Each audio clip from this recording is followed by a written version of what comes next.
20th ஜனவரி Tuesday.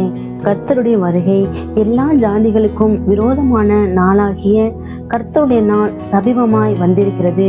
நீ செய்தபடியே உனக்கும் செய்யப்படும், உன் செய்கையின் பலன் உன் தலையின் மேல் திரும்பும். உபதியா 1:15.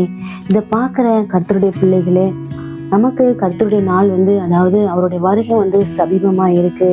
நாம அதுக்கு நம்மளை ஆயத்தப்படுத்தணும், நம்மளை தயார்படுத்தி கொள்ளணும். நம்முடைய செயலுக்கு தகுந்த பலன் தான் கர்த்தர் நமக்கு அந்த வருகை நாள்ல, அவரோட வருகையில நமக்கு நியாயத்திற்கு நாள்ல நமக்கு கொடுப்பாரு.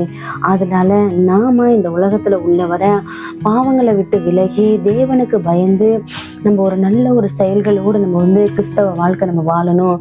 அப்படி நம்ம வாழும் பொழுது அவருடைய நாள்ல நமக்கு நல்ல பலன் கிடைக்கும். ஜெபம். நீதியுள்ள தேவனே, இன்று உமக்கு பிரியமான வழியில் வாழ உதவும். என் செயல்களுக்கு பொறுப்பேற்க கிருபை தாரும். உமது நாளுக்கு ஆயத்தமாக இருக்க உதவும். ஆமேன். Enjoy your Tuesday.